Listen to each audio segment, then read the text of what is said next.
It's easy to mock the ancient Rome wasn't real / ancient alien / lost ancient civilization conspiracy theorist, but I'm deeply alarmed at how quickly disinformation about the past is being spread by people whose entire arguments essentially rest on a rejection of authority.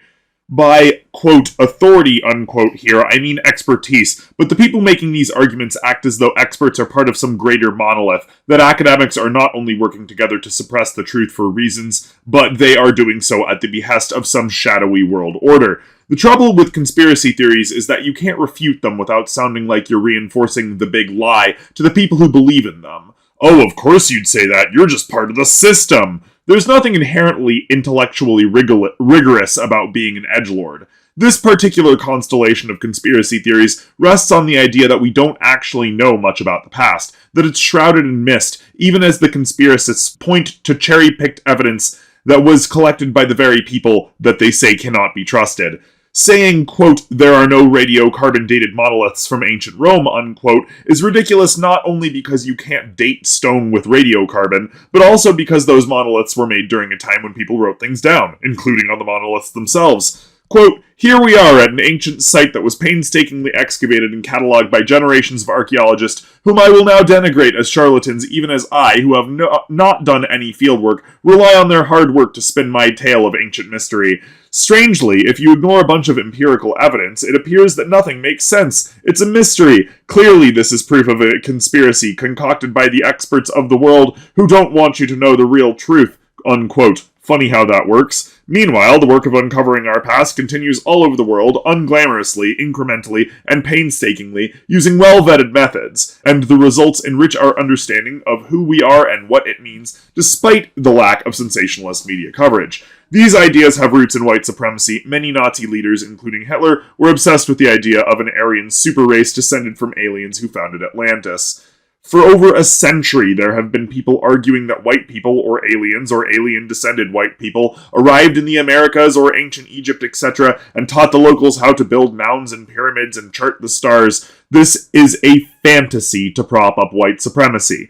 In Fingerprints of the Gods, Graham Hancock explicitly said the people bringing the advanced technology to Americas were a lost white civilization. More recently, including his Netflix series, he's coy about the race of bearded men, but it's very much implied. These ancient world conspiracies are harmful for several reasons. One, they normalize alternative facts, aka lies, and misrepresent what's actually known, spreading disinformation. This contributes to the death of expertise and the rise of a, quote, post-truth world, unquote. I hope it's obvious why that's harmful. If you believe you're being lied to as a part of some broader conspiracy, you'll mistrust experts, won't develop critical thinking or information literacy skills, etc. Note, this is not the same as healthy skepticism.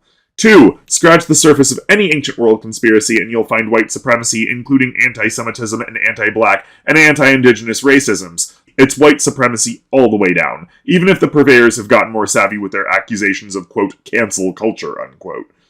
So what can you do to undermine the wave of ancient world conspiracy theories? Follow actual archaeologists, paleoecologists, anthropologists, historians, and others who rigorously document how this work is done. We are out here, and we love talking about our work. Don't give the conspiracy peddlers clicks, even for the lulz. Don't watch Ancient Aliens, Ancient Apocalypse, etc., and let At History and Netflix and other platforms know you want to see engaging, accurate content by experts, not made-up nonsense by grifters. Be curious about our world. Get comfortable with unknowns, and challenge yourself to think about science as a process and not just a body of knowledge. Take a class on information literacy and learn how to vet sources. If you're a parent or teacher, teach these skills.